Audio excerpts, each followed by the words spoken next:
March 21st, 2017. Baz, this is where I'm going. I realized that, yeah, we could get into the specifics of DNA and amino acids and lipids and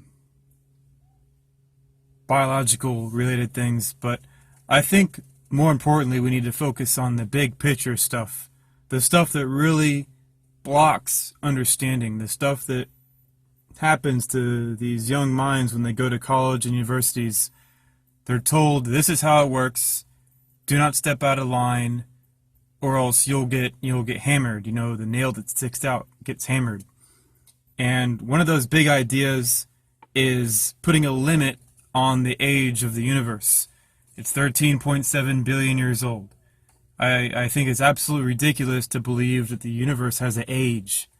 It's not the universe that has an age. It's objects inside the universe that have ages. It's the objects inside the universe that are born, grow, decay, and then eventually die and smash into other objects that are a lot younger. But here's a new paper. It's called The Eternal Universe Principle.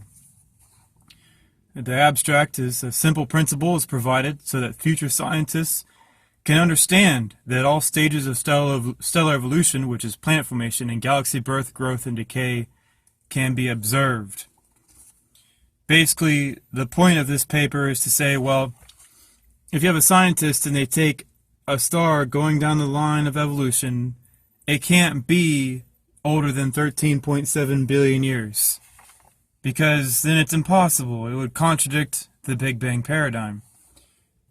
Naturally, with the universe being eternal, we can observe objects that are trillions of years old, or quadrillions of years old, or so old that it just completely defies our imagination.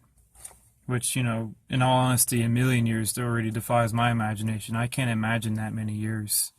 So to put a number on it and say you can imagine it, I think establishment is lost with that kind of mentality.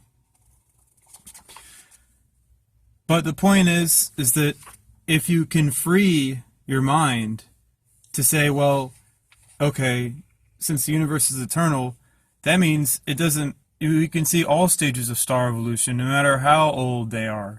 We can see galaxies being born and decaying and dying all over the universe. We should see old galactic cores.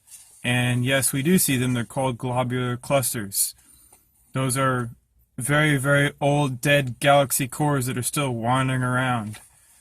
Of course, naturally, I don't think that idea exists in establishment because to them, nothing is older than 13.7 billion years. So they force everything to fit inside of a little box. And it's so limiting to do that as a scientist and as a philosopher that if you do see something that's older than 13.7 billion years, it's impossible, and you disregard it and you toss it out the window. Yet that's nature, okay? Nature is giving us the answers right in front of us. We're looking at everything nature has to offer. She isn't hiding anything. It's all right in front of us.